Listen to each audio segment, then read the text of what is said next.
Welcome to this special edition of the Sport of Bowling Show. On this episode, we welcome former USBC President Karl Kielich, USBC Deputy Executive Director Jason Overstreet,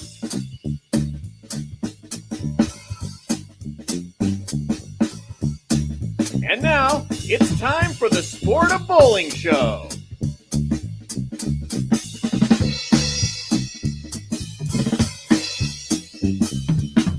Hi, everyone, and welcome to this special edition of the Sport of Bowling Show. I'm Jason Overstreet. Glad you could be with us today as we get to speak with outgoing USBC President Karl Kielich. Karl just wrapped up his term as president and his term on the USBC Board of Directors.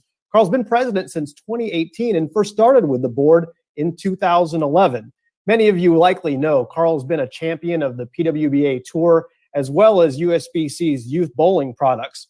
He's also really made it a focus to invest in our associations in helping launch the Association Leadership Academy. A passionate person about charities as well, Karl served on the board of BVL, Bowlers to Veterans Link. And so with that introduction, I'd like to welcome in from El Paso, Texas, USBC's now former board president, Karl Kielich. Karl, welcome to the show. Thank you, Jason. Thanks for having me. Looking forward to chatting with you today. Also a man who has some knowledge about the history of bowling balls, as you can see behind him, quite a collection. And we'll talk with Karl a little bit about his passion for the sports history, as well as his involvement in some of the changes that have happened with USBC's equipment specs and his tenure on the board. Well, first of all, Karl, it certainly has been a roller coaster 2020 for all of us. Can you fill us in on what you've been up to lately during this tumultuous time as we all struggle with the pandemic that's going on? Well, like most people, it's kind of going day by day and adapting to what life is giving us. Certainly from USBC, it's actually been a very busy time for the last few months. We've had lots of discussions with the boardroom. And they've had just a phenomenal board to work with, and yourself and Chad and staff with all the challenges we've had to deal with over the last few months, and making probably some of the toughest decisions that this organization's ever had to face. With canceling events and really just putting the outgoing outward-facing part of our business on hold for a while as we go through the pandemic. Personally, it's been interesting. Everybody at home all the time. I'm fortunate that my office, I work remotely during this time frame. So is my wife, and then my daughter was at school from home and will be starting school from home. So it's been interesting in the household having everybody here and kind of juggle spaces and but just doing that and getting out and enjoying the outdoors as much as we can. Just got back from a small vacation, give the family a break from home. So, but we're doing okay. Just like everybody else, kind of monitoring what's going on and looking forward to being able to truly get back on the lanes. Karl, you've been so dedicated in your service to USBC in recent years, and with such a deep time commitment to it as well, especially recently as president, also on the BPA board. What are you going to do now with some of the free time that you have? Are you still going to be looking to be closely involved in volunteering for the sport, or what are your pursuits going to be? I'd definitely be staying involved. I'm actually going to be more than likely taking over one of our youth programs here in El Paso. A gentleman that's running it now, his son is aged out, and he's been running it for almost 20 years, and so I'm probably going to be taking over for that. I'm going to work on trying to get my competitive game back together. I really haven't worked hard on it in quite a while, but I'm 4 years from being a kid again, as I call it, being able to go do senior tour stuff or in senior events. So it'd be nice to be the youth in competition again. It's been hard for the last decade, not with the change in the sport and the advent of the two-handed style and the evolution that's gone on there. It's made it hard for somebody like me to compete. My rev rate's not what it used to be. So I'm going to be working on that. And then, my biggest focus is actually my daughter, working on her game and having her pursue her dreams and live vicariously through her. It's been a lot of fun so far. She's gotten to do experience what I got to experience as a kid and do a lot of traveling through bowling. And through my board service, she's had the opportunity to do some really unique things, with some PWBA and she was at convention with me last year and I shared part of our story there that we're a third generation bowling family. My dad got me into it and then, she just followed along and she just absolutely loves it and has been able to become good friends with some of her idols, which is just unique and, really special for her. Well, the bowling rack display behind you tells a story that you've been involved in the sport for a long time. Can you tell us a little more detail about just how you did get started and what it's meant to your family over the years? Yeah, well, obviously not quite as old as some of the equipment back here, but actually I got started in bowling in the early 80s. I was asthmatic as a child and still am. And my dad bowled as a youth in Albuquerque with Gary Skidmore and Gub Miller, which is Mike and Dana Miller's father in Albuquerque. And so he got me into the sport. I was always competitive, but it was really the only sport I could do. I was allergic to grass, so anything outdoors was just not going to happen. And so that's how I got involved in the sport and got hooked pretty quick. My parents took me to the 1989 Quaker State Open Pro-Am, and that was the first time I got to experience a PBA. That was the year after Bob Benoit shot his 300 at Forum Lanes there in Grand Prairie. And a little later that year, they took us to the U.S. Open. At the time it was the Seagram's U.S. Open in Oklahoma City, or just outside of Oklahoma City, and spent pretty much the whole week there. And got to bowl the Pro-Am with Joe Berardi, which was really awesome. And then, sat in practice session watching my idol, Marshall Holman. And just, from that point on, it was just, that's what I wanted to do was pursue that, and so, kept with it and, turned professional in 1996 and started around on the regional tour for a while. And then, dropped my card in 2010. So how did you transition that passion for bowling, as a kid and certainly being a fan and then a regional player to making what is a big leap into association volunteer governance work? It was funny. I pretty much talked myself into it. I was an outspoken young brat. At about 20, 21 years old, and our association, I was good friends with our association president, and I would help him run our local masters tournament, back then. But I was just very outspoken about things, and he basically, put up or shut up and appointed me to the board, local board. And it was an unusual experience. I was 20 years junior to anybody else on the board.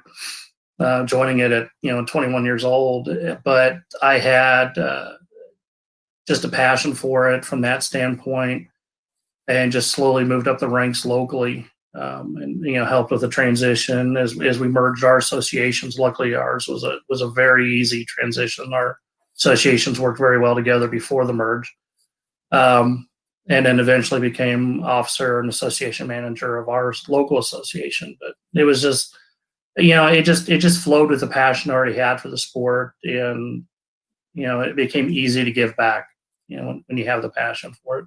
I think we hear those stories so often of people that are really passionate, and somebody says, "Hey, if you think you have such great ideas, come join the board," and that ends up leading to a terrific career in service for the sport. And certainly hope that others will follow your lead. Well, taking that starting off as you described it as a brat, your words, not mine, Carl, turned into some really great leadership on the USBC board for a number of years. And I'm wondering, as you look back at your tenure, what are some of the things that you're most proud of that have happened with the organization in that time? It's funny. We've done so much, and transition, within our organization, it does occur slowly.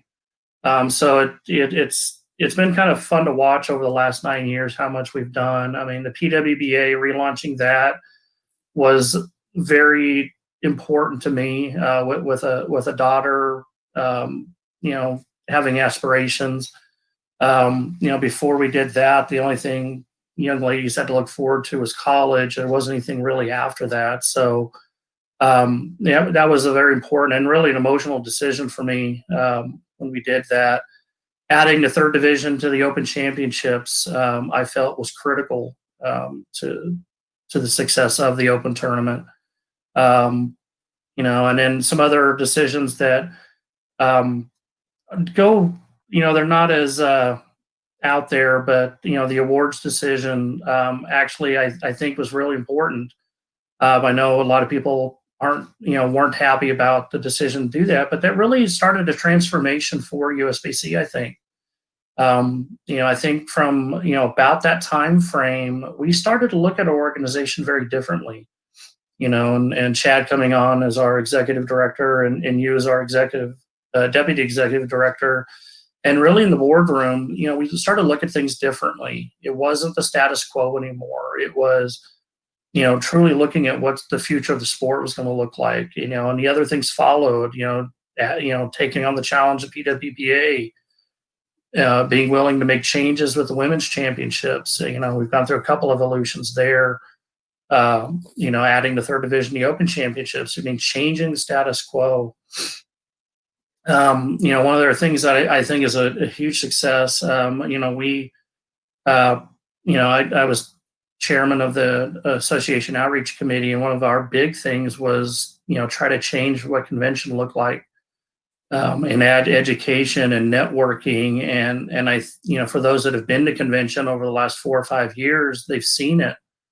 And we're starting to see attendance grow, even though we don't have huge legislative matters anymore. And it's because our association leaders want to be there. They want to be a part of the experience. They want to learn from their peers. And I think we're starting to, see the associations get stronger as a result of what's gone on with our convention program. And then the other one I'm really proud of is, years ago, this is a program that didn't last long, and a lot of people will call it a failure. And that was our association evaluation program. We did that for a few years. But even though that program didn't live long, it gave us the information that we needed to launch the association leadership academies. And those programs are really successful. We're bringing in association leaders to the campus. We're taking our staff out on the road and providing the education that our associations need to help service our bowlers, service our centers, and just help the sport in general in a way that it had become kind of stagnant for a lot of years. And so if we hadn't, gone the route of doing the evaluation, we wouldn't have learned what we needed to be able to do the association leadership academies. So, that's just a small selection of what we've done, but it's, we've done quite a bit in 9 years. Some huge changes for sure. Some big programs that have started. And you mentioned your daughter, Chloe, who has had the opportunity to really grow up during your tenure, from being a little kid when you first started to a now young adult now. She's a competitive bowler in her own right, a junior gold competitor and a big fan of the PWBA. What has it been like being able to see some of these things through her eyes, PWBA Tour specifically? It's really surreal to watch. I've taken her to a few of the events, and she's had the opportunity to sit on some of the telecasts with me. And she's bowled a couple of the Bowl with the Pros events. And she's just loving every minute of it. And, and the ladies have been unbelievable, since the relaunch and in interacting with the fans and just fueling that aspiration. But it's really helped drive her. When I first joined the board, she wasn't really into bowling a whole lot. She did it because Daddy did it. But she also did other sports. And then over the last 5 years, I mean, this is what she wants to do. She's really gotten into it. We do the junior gold. We run local tournaments here. I run about 6 to 7 local tournaments. We also take her to some other scholarship events around the Southwest. I've created a beast, and I'm going to keep feeding the beast because she's enjoying it. And and with her being a young lady, there's just lots of opportunities for her as well. As long as she wants to pursue it. And like I said, I'm living vicariously through her now, and just watching her. I know that the decision to cancel the PWBA Tour in 2020, as well as Junior Gold, were heartbreaking decisions for everyone on the board, difficult for you personally for all of the reasons that we mentioned. But I think I'd also like to give you the chance to speak to just why those programs are so important long-term and the unwavering commitment that USBC's board has to the success of those programs long-term, despite the pause we're having to see here in 2020. No, absolutely. It's, we talk about the future for the sport, and, any sport has various levels, and in our sport, I mean, we truly go from a recreational level all the way to the top end professionals. And and the programs that we offer, encompass everything, and with the PWBA, there was a gap when it came to the ladies. And so, it's just very important that we provide and fill in that gap for the ladies. Junior Gold, I wish we had something like that when I was a youth bowler. I mean, those opportunities were few and far between. And it was hard to get on college radars back when I was a youth bowler.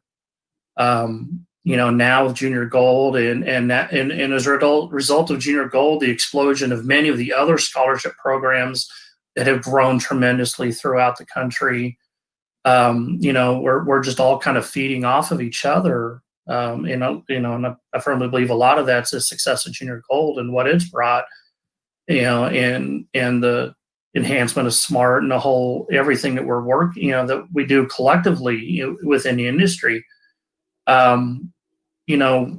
We've got to build the sport at the grassroots, but you've got to have the entire chain all the way through. And so that's what makes it important for us to have all of these programs. And so we can fulfill the void for everybody, recreational all the way up to the aspirational part. And even though most people won't go after the aspirational part, it still has to be there, because in any sport, you've got to have those people that you're in awe of. Even if you are a recreational player, you still are in awe of what Jason Belmonte does, what Norm Duke has done throughout his entire career. It's what helps drive it. Well, I know not everyone out there may be familiar with the details of USBC's board structure and how it works, but a big part of what makes USBC function in a successful way is committee work. The USBC board has several different committees with subject matter experts on the committee that help with recommendations, sometimes adopting policy directly. You've been involved in several different committees in your tenure, Karl. Are there any committees that really jump out at you as being the most significant as you look back, or things are related to committee work that you think will be really impactful for years to come? Oh, absolutely. I mean, legal and legislative was one of the first committees I was on, and that one's important because every year we've got rules and bylaw changes that come down, and legal and legislative committees are the ones that oversee the process of our legislative process. Equipment equipment and specs committee. Obviously we're going through a lot right now.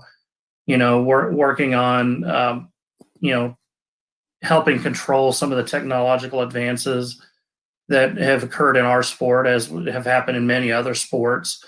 But trying to I'm not going to say rein in, but control, how much further it can go, because we don't want to get to a point where, the equipment and the technology out advances what proprietors can do, what bowlers can do. We've got to keep it all in check. I mean, it's one of the things with being on this board, and it's really it's tough to comprehend when you first join the board. The decisions you make in that room impact an entire industry. And that's a lot of weight to carry. And then with equipment and specs, we've been doing quite a bit of that lately. Some of the changes we're proposing with started to roll out as far as the lane inspections.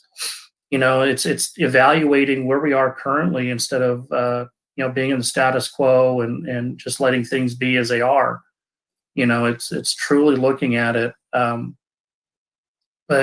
those are the two really influential. And then nominating committee, I was chair of that and sat on it for a couple of years. But helping shape what the board will look like going forward is also very important. Making sure you have the right people and the right perspectives and the different personalities in the room, so that we can have diverse conversations and make well-informed decisions. And I think you've done a great job of that in the boardroom. Well, as we know, and you've mentioned, Karl, sometimes the process of making changes can happen slowly at USBC under the governance structure, the committee structure. But can you give us some insight from your perspective now, having been through it for quite a number of years, of why it's beneficial for the sport to have that deliberative process as opposed to making changes quickly? Well, I mean, if you look at the history of the sport, I mean, we're based in a whole lot of tradition. And with tradition, change is hard for anybody. So that for me, that's a big part of it. We can't just flip things on its lid overnight, because there's such a culture developed within bowling.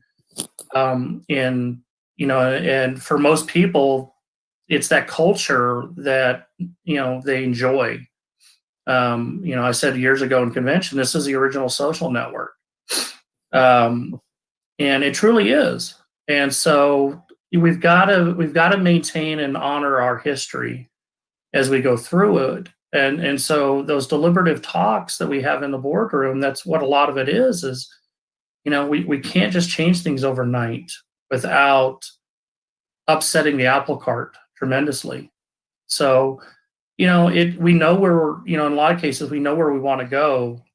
Plus, some of the changes we make, it's 1.3 million members that it's going to impact in some fashion with some of the changes we make.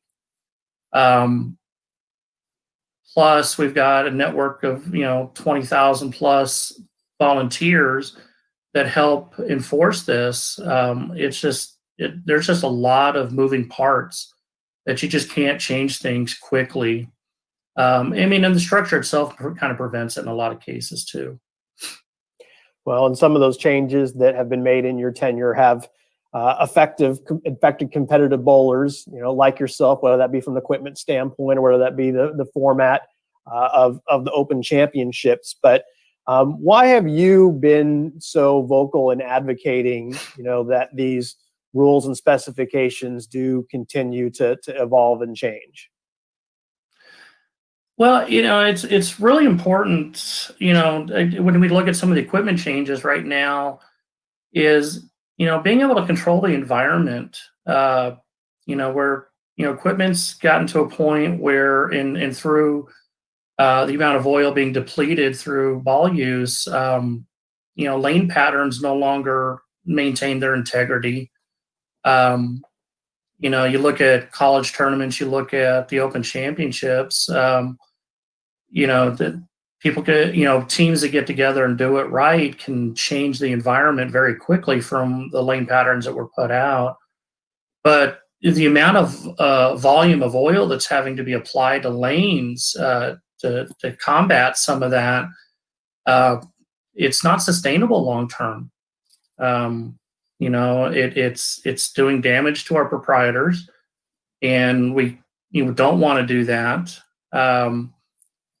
So we're trying to make some reasoned approaches. The balance hole rule that just fully went into effect on the 1st is one way to do that. Limit differential so that less oil will be depleted from the lanes. But we did it in such a way that we didn't have to pull anything out of anybody's hands either. We also didn't ask the manufacturers to have to go and reinvent the wheel. And those two things are really important. We don't want to do things that are going to add cost.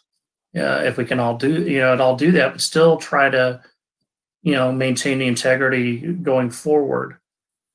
The oil absorption that we're introducing, same concept.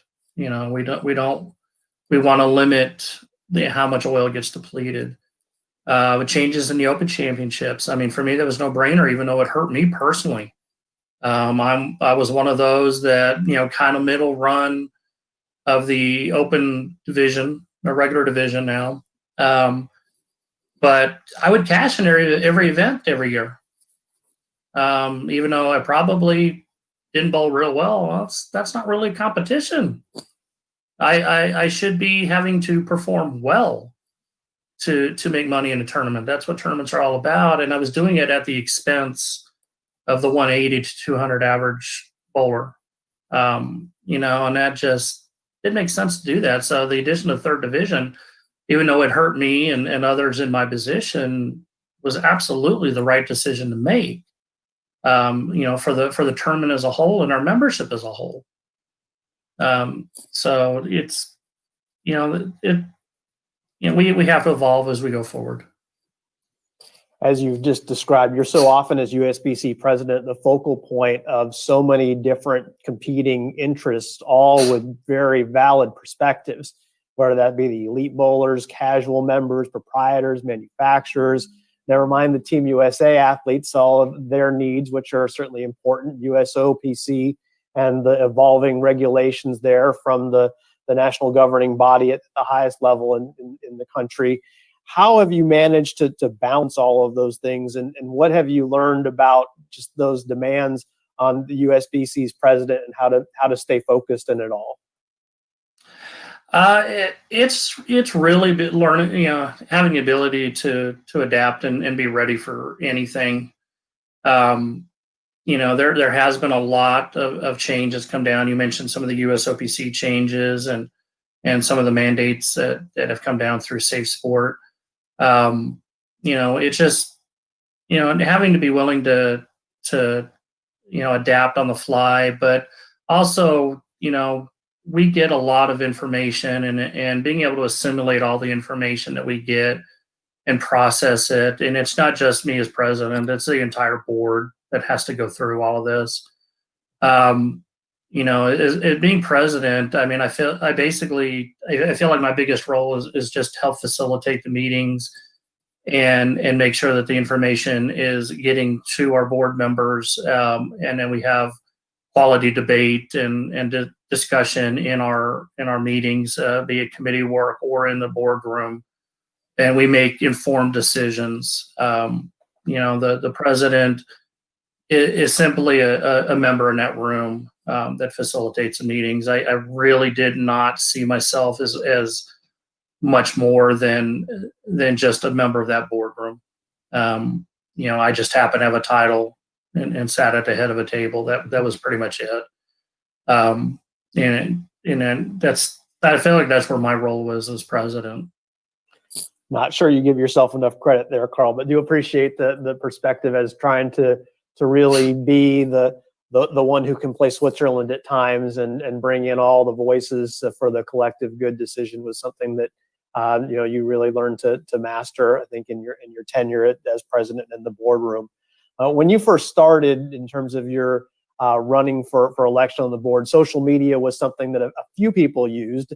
And over time now, it's become really the primary way in which a lot of people interact, certainly very important in amongst the bowling world. How has social media and the digital media age that we're in today, do you feel impacted bowling? And, what does it mean for the way that you communicate with others? It's funny. I've actually, over the years, from before I was on the board until where I am now, I've actually scaled back how much I interact on social media. And it's a lot of it's because social media has changed so much over really the last decade. It was great to go in and interact with people, allowed me to keep in touch with friends, and that's kind of what I used it for. But unfortunately, in a lot of cases, it's become very polarizing, and it's not as good of a vehicle for having discussion as it is just having one-on-one discussions with people. When I'm interacting with people on social media, if it looks like we're going to have a back and forth, I'd rather get on the phone and talk to somebody or just do it through a private conversation.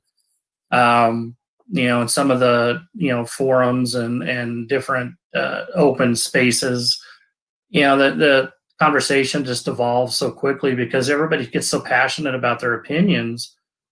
And which is one of the great things about the social media, but it just doesn't lead to productive conversation often.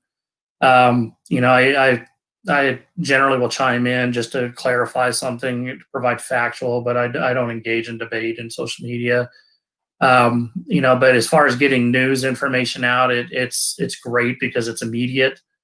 It's real time in a lot of cases. And over the last few years, the advent of being able to provide instant videos has made it really nice because you're seeing, in our sport, you're seeing competitions from all over the country, which I absolutely love watching bowling go on from, different parts of the country, versus just my area, which is all I had before or what was on television.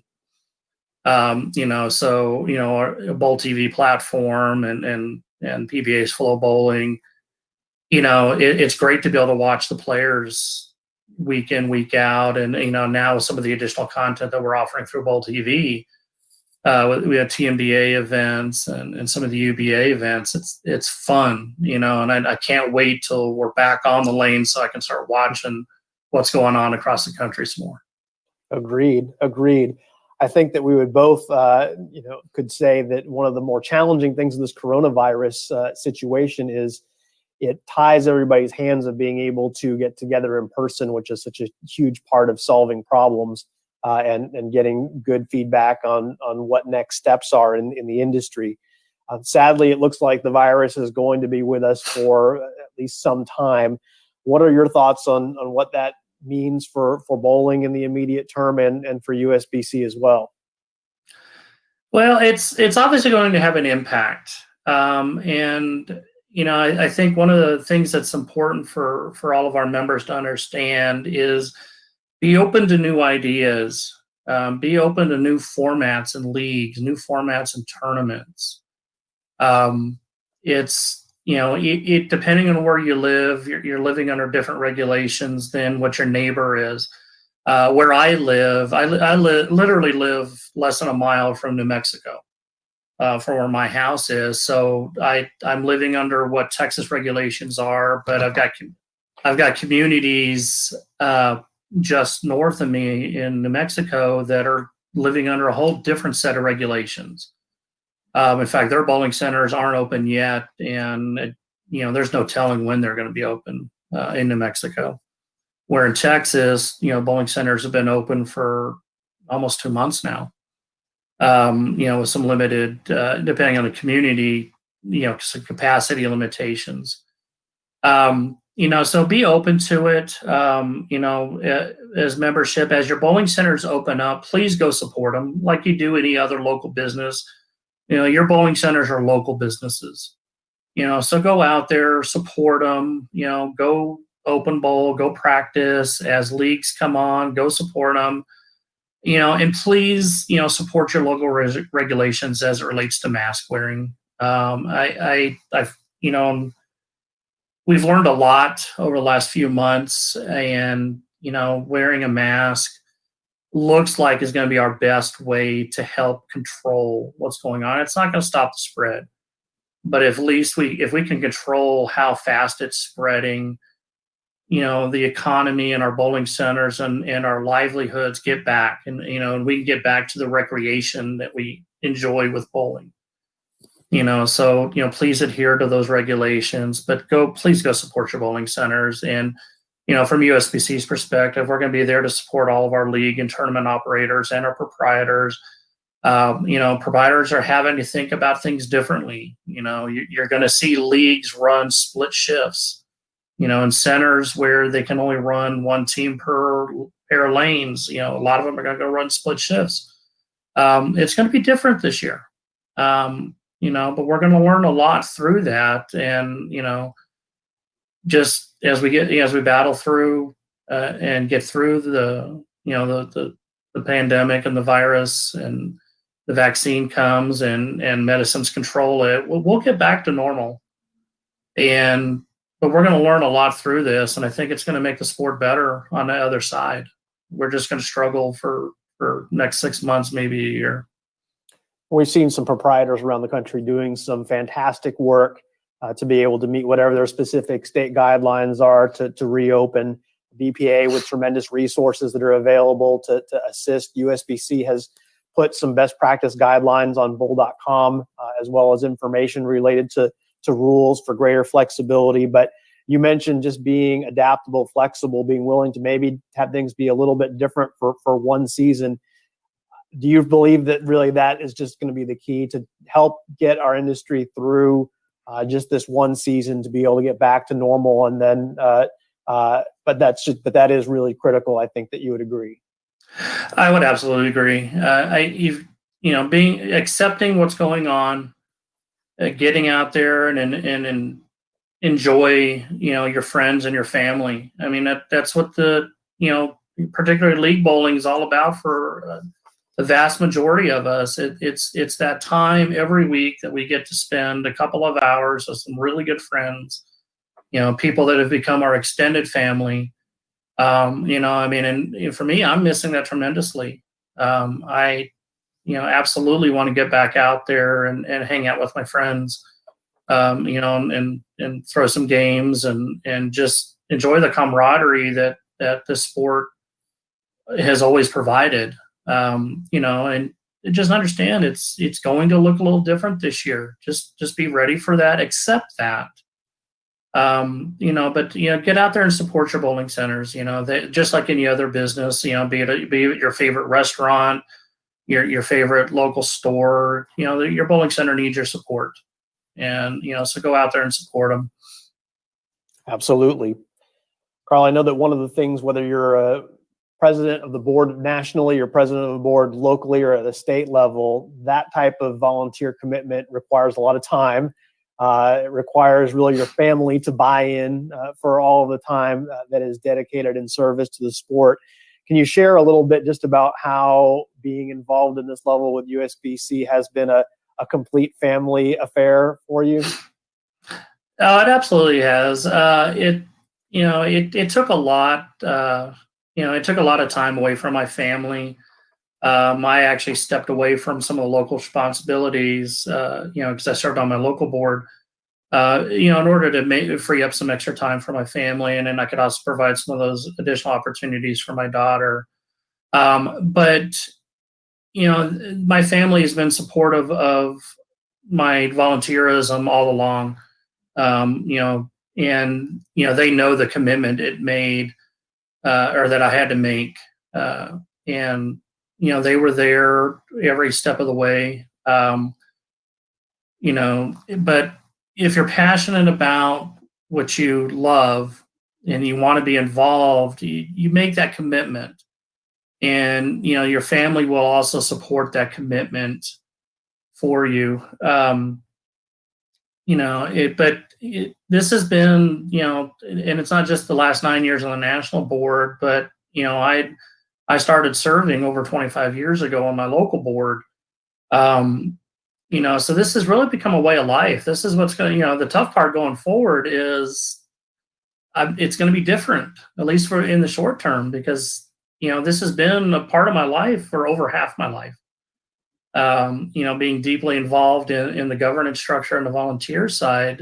So, I'm going to find new avenues to be involved, like I said earlier, with, being more involved with the youth programs locally. But it's just, if you have the passion for it, the love for it, just like anything else, you make it happen. Well, maybe talking about the big time commitment isn't the way to do so, but what would you say to convince folks that are maybe on the fence about getting more involved in their local area, potentially giving it a shot on their local board? Now, like I said, if you've got a passion and you've got ideas, you've got thoughts, whether you agree with what's going on with your local association or, just different things within the sport or not, get involved. Local boards are stronger when there are differing opinions involved. That's how great decisions are made, is when, someone in the room is offering different perspective.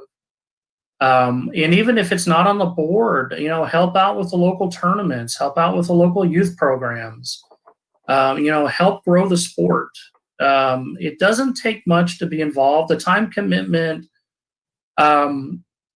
it does seem like a lot, but it really isn't. When you get into it,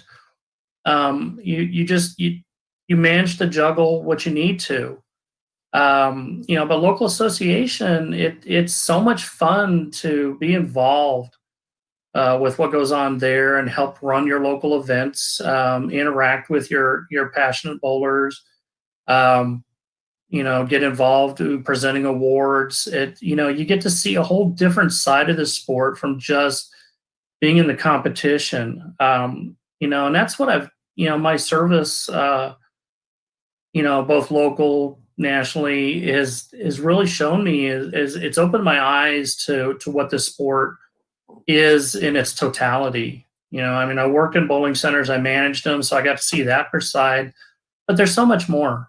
I've when you start learning about equipment and what the manufacturers entail and what they do, it's neat and it's, the word for it I can't describe, but to just learn the entire ecosystem of what this sport is, I wouldn't trade it for anything. And, so I would encourage anybody that has any kind of thought of getting involved, make the jump, make the leap, do it. You won't regret it. Karl, as we wind down the show, a closing question for you. 20 years from now, when people look back at your presidency and tenure on the board, what do you hope they'll say is your legacy here at USBC? I don't do this to worry about what my legacy is. I didn't join the board with any kind of agenda. I wanted to be a part of moving the sport forward. Same thing when I ran for president. There wasn't any kind of agenda other than let's move the sport forward. So 20 years from now, I hope we look back on the decisions that were made during my tenure, that we made the right decisions, and that, this sport is still prosperous moving forward. It is still a phenomenal social activity for millions of people in this country, and throughout the world. That we've set the direction to make the sport stronger. That we've level set things so that the top end of the sport is stronger, more desirable, and a bigger aspirational piece for those that want to pursue that. That's what I'd like to see 20 years from now. We'll see what happens. Well, Karl, thank you very much for your service to USBC and the sport of bowling. Certainly some amazing things during your time, whether that be PWBA, all that's been done with equipment specs. Certainly the association education really impacts top to bottom. So thank you very much for your service, and thanks for joining us. Thank you, and it has been an absolute pleasure. Karl Kielich from El Paso, Texas, and also just amazing leadership from Karl and the board here in 2020 as we've looked to find our way through the pandemic, and certainly look forward to a more normal time on the lanes coming soon. Well, it's been great having Karl with us, and certainly we thank everybody at home who's been watching this special edition of the Sport of Bowling Show. I'm Jason Overstreet, and we'll look forward to seeing you again soon on another edition right here on Bowl TV.